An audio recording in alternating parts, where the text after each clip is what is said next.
qu'en réalité, j'étais salarié encore et mon N+2 me convoque pour un café. Moi, je bois pas de café, hein. Il me dit: «Tiens, on va aller prendre un café 5 minutes». S'il me lit, ben, je pense qu'il se reconnaîtra. Donc on prend le café, ça dure 2 heures et pendant 2 heures,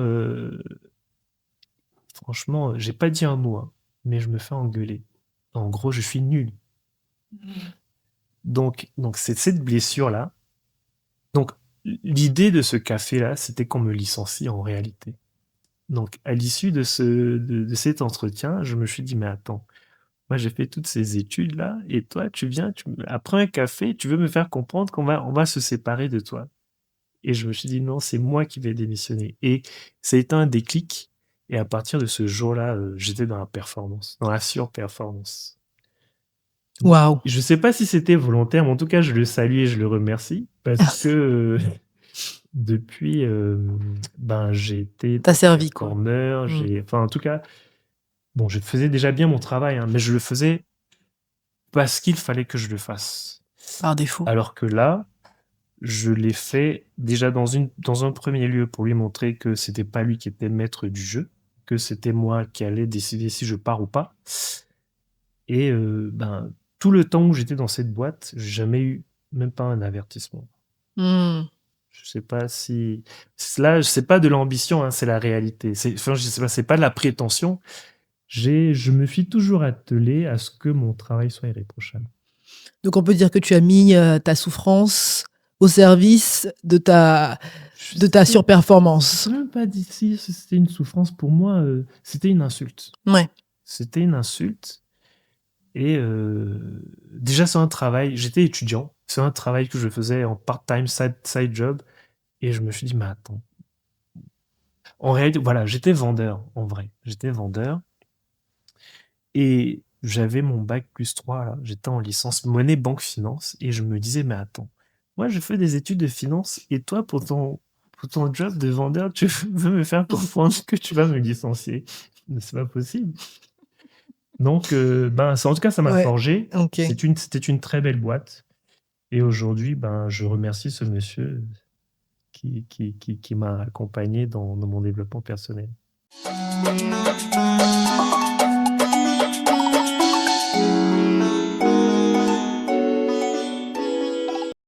Bienvenue dans Mesaka. Mesaka qui signifie construire la maison, bâtir la maison en Morée. Une initiative qui vise à mettre en lumière les héros du quotidien qui font l'Afrique d'aujourd'hui et de demain. Ceux-là qu'on connaît parfaitement bien, ceux qu'on connaît moins bien et qui, au travers de leur art, de leur culture, du journalisme, de la communication, du sport, de la musique et bien d'autres encore, mènent des initiatives incroyables qui méritent d'être connues et portées à l'attention du grand public. Aujourd'hui, nous avons le grand plaisir de recevoir dans Mesaka Fabrice Kouadjo, fondateur de Ticket et expert en communication. Ticket est un grand cabinet de conseil spécialisé en communication par l'objet, formation B2B et accompagnement stratégique basé entre Paris et Abidjan. L'expertise et l'engagement de Fabrice dans la digitalisation de la formation et l'accompagnement des entreprises font de lui un acteur clé dans le développement et la structuration de solutions innovantes au sein de Ticket. Sans trop tarder, je vais laisser la parole à notre invité. Bonjour Fabrice, bienvenue dans Mesaka. Est-ce que tu peux te présenter à nos auditeurs et à nos abonnés et nous dire ce que tu fais et comment tu en es arrivé ? Alors bonjour, je suis Fabrice Kouadjo, fondateur de Ticket, donc basé entre Paris et Abidjan, cabinet de conseil spécialisé dans la communication par objet, formation B2B et l'apprentissage, l'accompagnement de société. Mon parcours est assez hybride. J'ai démarré dans la téléphonie mobile, secteur dans lequel j'ai évolué, à des postes de direction commerciale. Et il y a 10 ans, j'ai décidé de fonder Ticket avec pour ambition de valoriser l'image des entreprises avec des objets sur mesure. Donc l'idée de la formation B2B est apparue que quelques années plus tard. D'accord. Est-ce que tu peux nous en dire plus sur tes projets à court et à moyen terme ? Alors en ce moment, je suis en train de finaliser un projet, un mini ERP pour piloter mes activités entre Paris et Abidjan. Donc grâce à l'intelligence artificielle, donc je n'ai aucun mérite. Donc Je suis en train de préparer une formation certifiante pour Abidjan. Elle existe déjà sur Paris, dédiée à la performance commerciale B2B. Et dans quelques mois, peut-être dans l'année qui va suivre, j'essaierai de lancer la création d'un tiers-lieu dans une banlieue de Paris. D'un tiers-lieu, c'est-à-dire? Euh, Type coworking où on pourra accueillir Hmm. des jeunes, des personnes en décrochage pour les former, en tout cas, un lieu vivant. C'est intéressant ce que tu dis, ça m'amène à la question suivante. Nous, c'est très important de savoir, d'évoquer la participation, la contribution à la construction de cette fameuse maison qu'on veut voir s'édifier. Alors, comment penses-tu impacter le continent ou la diaspora à travers tes différentes activités et tes projets? Et quel est l'impact que tu recherches à travers tes différentes initiatives? Alors, impacter l'Afrique, je n'aurais peut-être pas cette prétention. J'ai entendu à la présentation que Ticket est un grand cabinet. Bon, c'est un cabinet modeste, de taille modeste. Donc, ce que moi, je fais au quotidien, j'essaie de créer des ponts de compétences et de valeurs. Donc, comment je fonctionne? Je partage des objets publicitaires, je raconte une histoire, donc c'est visuel. Je fais des formations, donc je transmets des outils, c'est concret. Et avec mon positionnement entre la France et l'Afrique, j'essaie de, comment dire, faciliter les échanges entre les talents africains et les marchés internationaux. Donc voilà ce que j'essaie de mettre en place. Et dans ce cadre-là, tu as forcément dû faire face à des challenges. Est-ce que tu peux nous en parler un peu plus? Alors là, sans hésitation, le premier, je dirais celui qui me perturbe le plus, ça va être de créer une équipe durable et solide, parce que nos ressources humaines, bon, j'espère que vos auditeurs ne m'en voudront pas pour ça, mais avoir du personnel qualifié en Côte d'Ivoire, je ne parlais pas des autres pays de l'Afrique, mais nous avons de grosses carences en matière de ressources humaines. Donc, c'est de pouvoir maintenir une équipe qui partage la vision du chef d'entreprise et qui reste fidèle à son dirigeant. Donc, mettre en place des process, alléger ces process, les suivre et pouvoir les piloter au quotidien. Donc, c'est un peu ce que j'ai essayé de faire depuis 10 ans. Pour ce faire, j'ai aussi dû me résoudre à dégraisser un peu les effectifs parce que nous, souvent, les chefs d'entreprise, on aime bien dire j'ai tant de collaborateurs, mais si on a autant de collaborateurs et qu'on ne sait pas les piloter ou que c'est avec le turnover, on a un effectif, mais en général qui n'est pas, comment dire, fidélisé, ça n'a pas de sens. Et justement, comment tu surmontes ça? Alors, bah, c'est ce que je dis. Moi, j'ai commencé par dégraisser. J'ai mis en place, j'ai allégé les procédures. J'ai mis en place des procédures qui tiennent, qui sont souples. Et dans le recrutement, je fais très attention. Donc, je peux prendre du temps pour recruter des personnes. Ok. Tu as dit que Ticket était en Afrique, mais tu as pas dit les pays dans lesquels... Alors, le siège est sur Paris. On a un bureau sur Abidjan qui est un hub qui intervient aussi bien au Sénégal, en Guinée, au Mali, au Burkina, au Cameroun.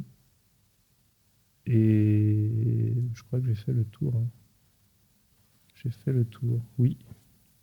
D'accord, donc c'est quand même, vous couvrez quand même un gros périmètre quand même. On essaie. Chaque année, on essaie de s'étendre. Mais on n'a pas forcément toutes les ressources. On pourrait effectivement couvrir toute la sous-région, mais pour être efficace, on se concentre sur ce qu'on sait faire et là où on sait intervenir. D'accord. Est-ce que tu as un message particulier justement pour tes clients ou tes prospects avec lesquels tu interagis en général au travers de ton activité? Alors, qu'il est possible de pouvoir construire une activité solide, transversale, transnationale, durable, qu'il n'est pas nécessaire d'attendre d'être parfait avant de commencer ou de se lancer. Mais que pour ce faire, il faut avoir une vision. Alors, la vision, on peut ne pas l'avoir au début, mais elle vient avec le temps, avec l'expérience. Donc, la vision s'accompagne, j'ai envie de dire, de la persévérance. Et ce qui est indéniable, il faut l'accompagner, la vision, la persévérance, avec un relationnel, un réseau fort. Je pense qu'on peut avoir la meilleure des solutions, le meilleur des produits. Si on n'a pas la vision, la persévérance et surtout ce relationnel, ben on ne bâtit pas. Tu as emboîté le pas sur mon sujet d'après. C'est celui de savoir justement quelle est cette citation, cette phrase qui t'inspire au quotidien et pourquoi. Tu as parlé Alors, de vision, je ne sais pas si ça rentre dans moi, la en même termes de case. situation, on peut vérifier sur mon profil WhatsApp. J'en ai un personnel et un professionnel. J'en ai deux. Je ne sais pas si je vous ai cité les deux citations, mais il y en a Vas-y. une que je peux citer en tout cas et qui me tient personnellement à cœur. C'est, comment vous dire, sans vouloir le lire.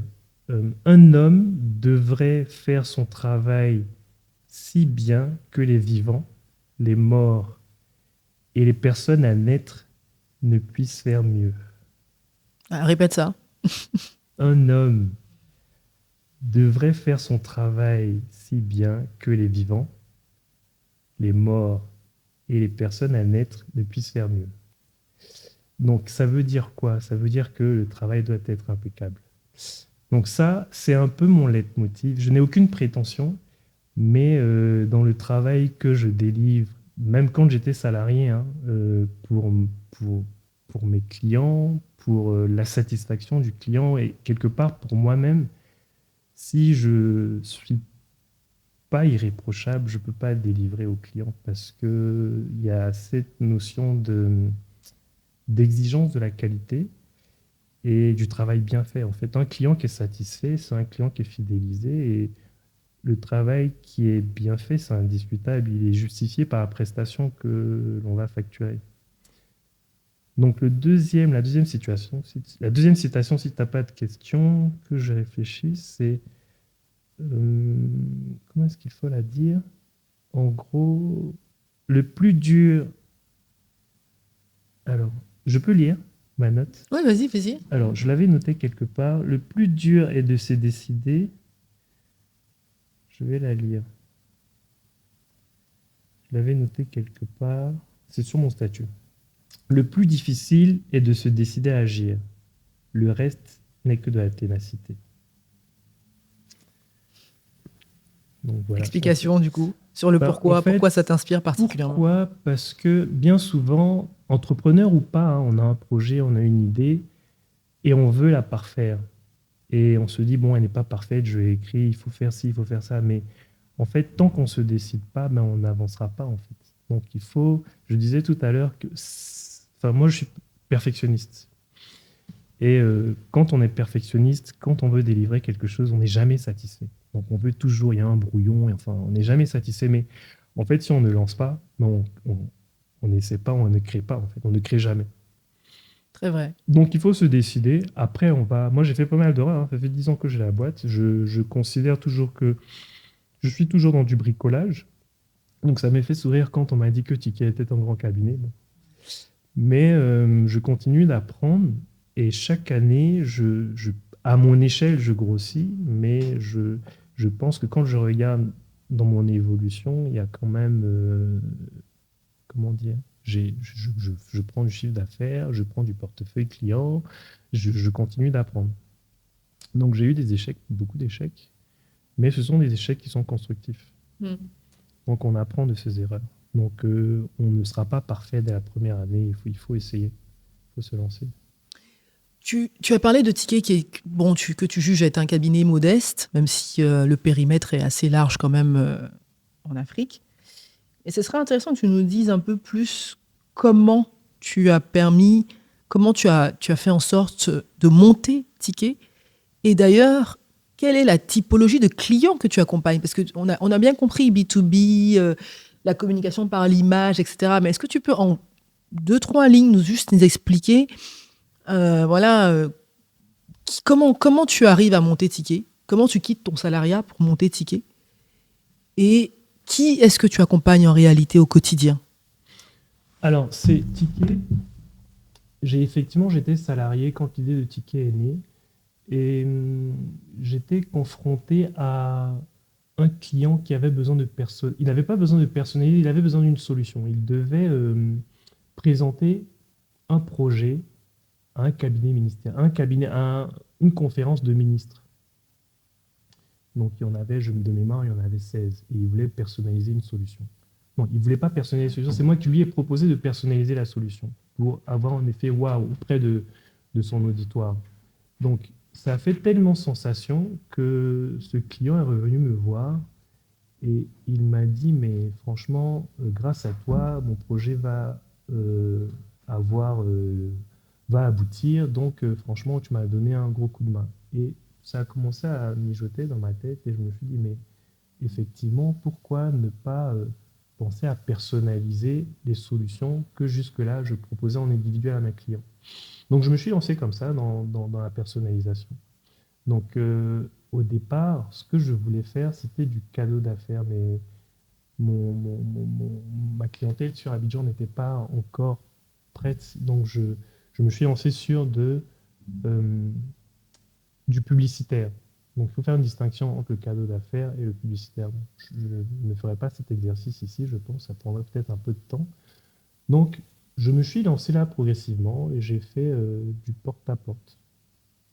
J'ai créé mon relationnel progressivement, mais je me suis orienté vraiment sur une typologie premium parce que je voulais être différent des, des acteurs du marché à l'époque. Donc, mon positionnement est premium, qualitatif, avec un prix qui n'est pas forcément élevé. Donc, je ne dirais pas pour disrupter le marché, mais avec un positionnement qualitatif et un tarif qui soit vraiment accessible.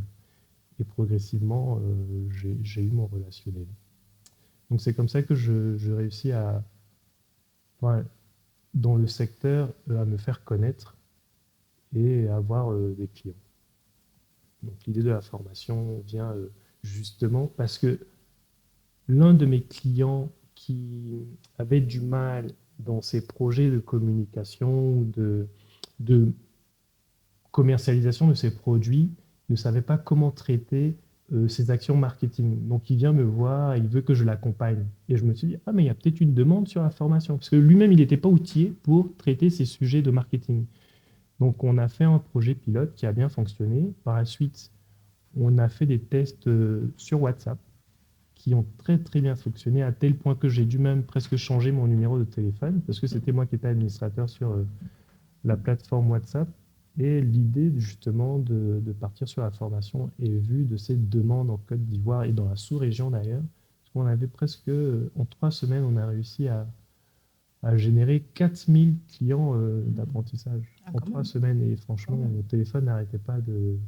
Donc du coup, on a mis ça en stand-by et j'ai mûri, c'était en 2019, me semble-t-il, j'ai commencé à mûrir ce projet de formation et je me suis dit, il y a une niche sur ce segment-là.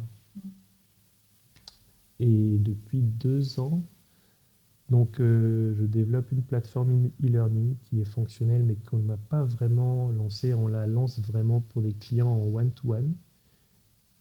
Et j'interviens dans des établissements, dans des écoles de commerce pour faire de la formation professionnelle et épisodiquement sur Abidjan avec, on va dire, quelques clients. Ok. Merci pour ces précisions sur ton activité. Euh, Tu sais, Mesaka, c'est toujours quelque chose qui est recentré autour de l'Afrique malgré tout. Donc, la question à laquelle on a vraiment envie de s'intéresser aussi, c'est selon toi, quels sont, elle est un peu plus générale, mais quels seraient selon toi les trois ingrédients qui manquent à l'Afrique aujourd'hui pour qu'elle puisse avoir davantage d'impact dans le concert des nations, y compris dans et par sa diaspora? Alors moi, je vais le dire de manière franche, je vais peut-être me faire insulter après dans les commentaires, mais je le dis du fond du cœur, c'est le premier point pour moi, c'est la rigueur. Donc je ne sais pas si vous validez ou pas, mais on ne réussit pas sans rigueur. Moi, dans ma formation, tout ce que je fais est vérifié plusieurs fois. Quand j'envoie un email, avant de l'envoyer, je vais regarder, je vais contrôler. Pareil que pour mes collaborateurs, avant qu'ils aillent rencontrer un client, il faut qu'on vérifie si tout est, je dirais pas parfait, mais en tout cas, soit conforme. Donc, ça nécessite beaucoup de, enfin, pour moi, la rigueur. Le deuxième point, si je dois le dire, ce serait euh, en Afrique, on n'a pas cette culture de la transmission. Je m'explique. Euh, je ne prendrai pas mon père en exemple. Mon père est entrepreneur, il a sa boîte, mais il ne m'a pas éduqué sur, voilà, tu as une boîte, il va falloir que tu la récupères. Voilà. Pareil, les médecins en général, en France par exemple, c'est de famille, c'est générationnel. Je ne connais pas d'entrepreneurs en Côte d'Ivoire, je ne parlerai pas des autres pays, qui vont, à part les pharmaciens peut-être, les métiers, bon, dit-on nobles, mais cette culture de la transmission là, n'existe, enfin, je pense, n'existe pas. Donc ça, c'était le deuxième point. Le troisième point, peut-être. Tu as dit la rigueur, la transmission. Voilà. Ok. Le troisième point, bon, je dirais peut-être la persévérance. Persévérance, oui. Je trouve que la diaspora africaine, ou plus globalement, l'Afrique n'est pas assez persévérante dans ce qu'elle entreprend. Je ne saurais pas me prononcer, mais beaucoup, je dirais pas d'entrepreneurs, mais de personnes qui vont s'aventurer en Afrique, vont essayer, et quand elles vont voir que ça ne fonctionne pas, vont revenir en France. Moi, j'ai plusieurs exemples dans mon entourage pas qui abandonnent, mais qui se disent que bon, l'Afrique, c'est bien pour les vacances, mais c'est difficile. Et je suis le premier à le dire, hein. Mais en même temps, l'Afrique a ses codes, les réalités franco-françaises ne sont pas véritablement les réalités ivoiriennes ou africaines. Donc, ce que je propose à un client en France, c'est pas ce que je propose. Je reproduis pas typiquement ce que je fais en France, en Côte d'Ivoire. Je me présente pas de la même manière en France à un client qu'en Côte d'Ivoire. Donc, il y a ces codes-là que les personnes de la diaspora je dirais pas refuse, mais oublie d'intégrer. Donc, ce sont des paramètres qu'il faut intégrer quand on travaille avec l'Afrique ou qu'on décide de s'installer en Afrique. Et j'en suis le premier, hein. Moi, j'ai appris sur la durée que ces codes-là, il est important de les utiliser, de les maîtriser. Super intéressant. J'avais parlé de persévérance, mais je voudrais rajouter un autre point, un écosystème structuré. C'est-à-dire qu'on a beaucoup d'informels en Afrique qui a son utilité peut-être, hein, mais 80% d'informels, c'est beaucoup, quand même. On ne sait pas si les chiffres sont officiels, mais c'est beaucoup, vous voyez, 80%. C'est demander un crédit, un financement, un accompagnement, avoir une boîte. Bon, beaucoup de boîtes, beaucoup de TPE, de très petites entreprises, fonctionnent encore en mode boutique. C'est pas une critique, hein, c'est un constat. Et aujourd'hui, pour grossir rapidement, quand on manque d'infrastructures, d'écosystèmes qui sont structurés, c'est difficile d'avoir la bonne... Comment dire, la bonne progression pour une boîte. Et ça, bon, ça se corrige un peu. Il y a des pépinières aujourd'hui. Il y a pas mal de sociétés qui incubent. Je ne ferai pas la publicité de ces structures. Moi, j'en connais quelques-unes. Mais ça commence à bouger. Ouais. Ok. Sur ce point, je voulais juste laisser aussi la question qu'on a reçue de notre dernier invité, qui évidemment ne savait pas que ce serait toi qui aurais à y répondre, qui est quelles sont, selon toi, les 3 plus grandes forces de ta localité, de ton pays d'origine ou de ta ville d'origine au choix? La question est assez large. Alors, je vais répondre aussi de manière assez large. Parce que moi, j'ai des origines. Enfin, je suis ivoirien, mais j'ai des origines antillaises. Donc, je vais parler seulement de la Côte d'Ivoire. La Côte d'Ivoire a cette grande chance, c'est que nous avons une jeunesse qui est très, très créative. Donc, en deuxième point, elle est très créative. Alors, j'ai dit créative. Euh, Pourrais-tu reprendre un peu la question? Alors, quelles sont, selon toi, les 3 plus grandes forces de ta localité, de ton pays d'origine ou de ta ville d'origine au choix? Alors, donc j'ai parlé de la jeunesse qui était créative. Donc il y a une bonne dynamique, donc très énergique. En troisième point, qu'est-ce que je pourrais dire de la Côte d'Ivoire? Sa capacité peut-être à s'adapter, je pense. Parce que en quelques années, en l'espace de 10 ans, le pays a quand même pas mal bougé. Et ça, c'est la force de la jeunesse ivoirienne. Mhm. Il en manque une encore. Une quatrième? Non. J'en ai cité trois. La première, c'est la créativité. Ah, d'accord, la créativité. La D'accord. deuxième, son D'accord. énergie. Ok. Et la troisième, sa capacité à s'adapter. D'accord.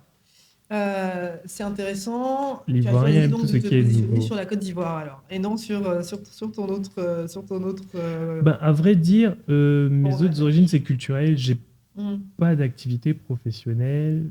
Et ben, c'est comme je dirais, c'est bien quand on va en vacances. Mais non, j'ai pas d'affinité professionnelle avec la Guadeloupe.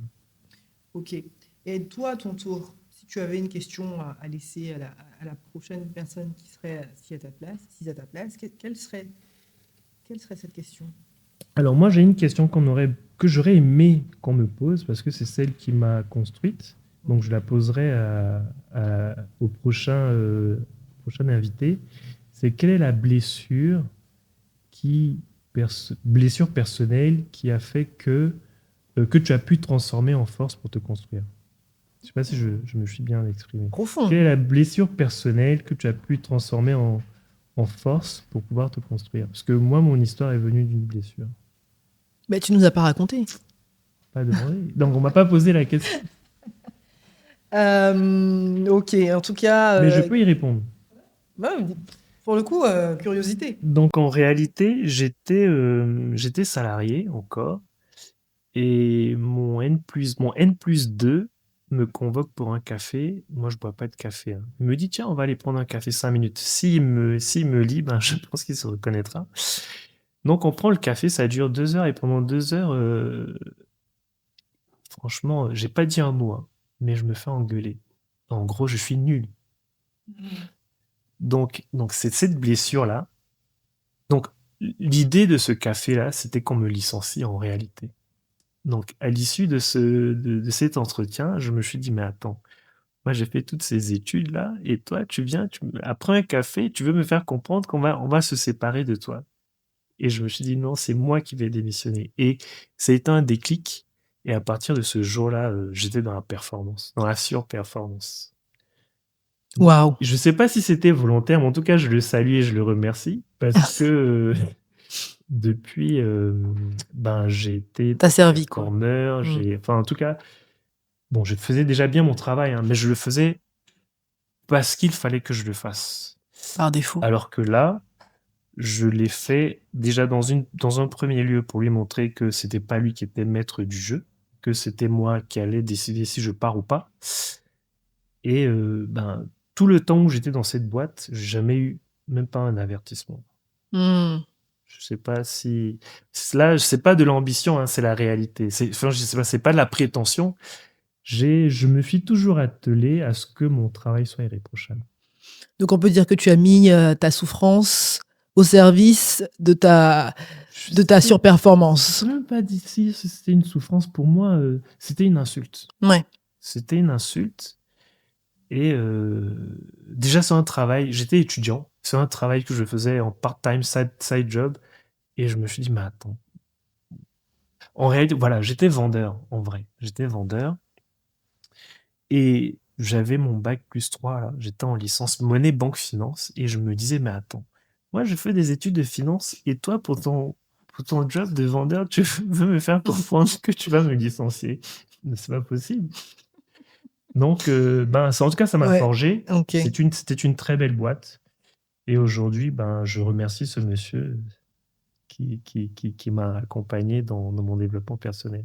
Ah, c'est une très belle histoire. Merci de nous l'avoir partagée. Quel serait donc ton mot de fin après toute cette Ben, c'est cohérent, hein. histoire? C'est l'engagement. Dans tout ce que je fais, je suis engagé et j'invite, ben, tous les entrepreneurs, tous les salariés, dans tout ce que vous faites, mettez-y du cœur, de l'investissement et c'est ce que je dis à mes garçons. Sans engagement, c'est difficile d'atteindre la surperformance. Parce que nous sommes quand même noirs, hein, il faut le rappeler, on évolue parfois dans des écosystèmes qui ne sont pas simples, donc on doit travailler 2 fois plus que les autres. Donc sans engagement, c'est un peu compliqué. Merci beaucoup Fabrice pour cet échange très intéressant, très instructif. Merci pour ton temps, pour la qualité de notre échange, de tout ce que tu as bien voulu nous partager, de personnel, de moins personnel. Juste avant de terminer totalement ce podcast, est-ce que tu as un mot que tu voudrais partager avec nous, ou une question, ou peu importe? J'ai un mot qui va enchaîner le mot engagement. C'est dans un premier temps, je tenais à vous remercier, moi, de m'avoir convié à, je sais pas si je dois dire émission, podcast, ou en tout cas Podcast. à cette interview. Mmh. Franchement, je me sens touché parce que je pense qu'il y a des profils plus valeureux que le mien. En tout cas, je le prends avec beaucoup d'honneur. Donc, merci d'avoir pensé à moi. Ça fait un moment qu'on se suit comme le chat et la Mmh. souris. Merci d'y avoir accordé beaucoup d'importance. Donc, ce fameux mot, ce serait la transmission. J'en ai parlé tout au long de cet échange. Mais en réalité, l'émission, c'est bâtisseur. Donc, quand on construit, quand on bâtit, avec un engagement, quand on parle d'engagement, si on construit et qu'on ne transmet pas, ça n'a pas de sens. Donc tout ce qu'on fait, quelque part, c'est pour nos enfants, c'est pour les autres. Donc derrière, il faut pouvoir transmettre tout ce qu'on a pu édifier, je voulais dire. Très, très belle conclusion. Merci encore, au nom de tous les membres de Mesaka, de nous avoir fait l'honneur d'intervenir aujourd'hui. Merci à ceux qui se sont impliqués dans l'organisation de ce tournage, à tous ceux qui suivront ce podcast via nos différents canaux. N'hésitez évidemment pas à nous rejoindre sur nos différentes plateformes et réseaux sociaux, Instagram, YouTube, Spotify et TikTok, Action_Mesaka, et à vous abonner. Et nous vous invitons également par la même occasion à découvrir les activités et actualités de notre invité du jour, Fabrice Kouadjo, sur sa page LinkedIn, Fabrice Kouadjo, ou sa page Ticket Communication. Merci à tous et à la prochaine.